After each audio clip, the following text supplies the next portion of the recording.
Talking to Kenny Doak. Kenny's got this incredible 70 SS car. Kenny, this car is meticulous. It's immaculate. It's impressive. It's got all those big words I like to use about great-looking cars. Man, it is a beauty. Thank you very much. I'm a former ISCA show car guy for years, so a lot of my show car stuff goes into the race cars. You know, it's in me. Well, you know, I know that those show car guys will go over every nut and bolt and washer and everything's got to be perfect. And, you know, when I look at this car, I love the way that you modified the body. You made it smaller, you made it more aerodynamic, but you still retain that 70 Chevelle look. Yeah, I didn't want to bring this car out and look like the 90s Pro Mod, the big box wing, and looking out of sorts and out of shape. We wanted it to be basically a scaled down 70 Chevelle. And I say scaled down, the quarter panel, we didn't even mess with the quarter panel. The quarter panel is the way it was from the factory. It's a factory size. So it fits a 36-inch tire in the car without having to bubble out the quarter panel. Well, the thing I like about Pro Mods is they're cars. They look like cars. They're door slammers, and you retain that. Your car looks like a car. Yeah, it's fast looking. Yeah, it's swoopy looking, but it still looks like a car, and you've got all the cool stuff, all the detail work.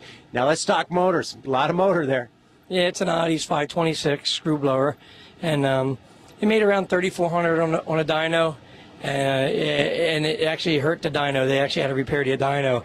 Man, yeah, I wish I could say that. Yeah, he only took it up to like 6,500, and the exhaust temperatures were real nice and safe and what have you. But it's a lot of power and all the power is great, but you got to get it down the track on a little 10.5, and that's the feat that we fight. Now, any sponsors? Anybody helping you with this car? No, just myself. I'm self-sponsored. I own a place called K&K Precision Enterprises. Do a lot of medical work. Build CAT scan machines, operating tables. I'm a machine shop.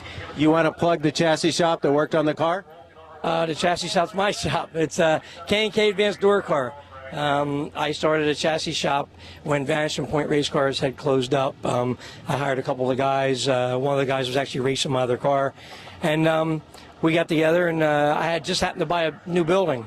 So I set them up in the back, and we were turning out some pretty nice cars. One of the first cars we turned out's here today, racing an Outlaw 10.5. Now, you're Extreme Outlaw 10.5. You're doing ADRL stuff. Correct. Yeah, I followed the whole circuit this year and haven't missed a race. We got 3 left. Right now, I believe I'm in 5th or 6th in the points for the Battle of the Belts. You got to retain that eighth spot or better. And then we run off in October in Ennis, Dallas. Now, everyone's got a yellowbullet.com windshield sticker, but your sticker's on the quarter panel, and it looks a little special. Yeah, I got a special relationship with Monty and his wife and a couple of the guys, Jimmy Biggs and what have you, and I told them I would do this, for them and myself, Good guys, good people. Any chance you might leave that sticker on for the next ADRL race? We'll see what kind of luck it brings me. I'm going to make some hits today, and I said to him last night, if it turns my luck around, it's staying on the car. Now, you're not racing, you're running exhibition. You're kind of using this as a tune-up weekend for Rockingham. Correct, yeah. Just get some hits. I'm thinking the air is going to be about the same in Rockingham as it is here today. That's why I really didn't want to hit the car yesterday. But it's exactly what I'm doing. I sponsored the Outlaw 10.5 race here on a monthly basis.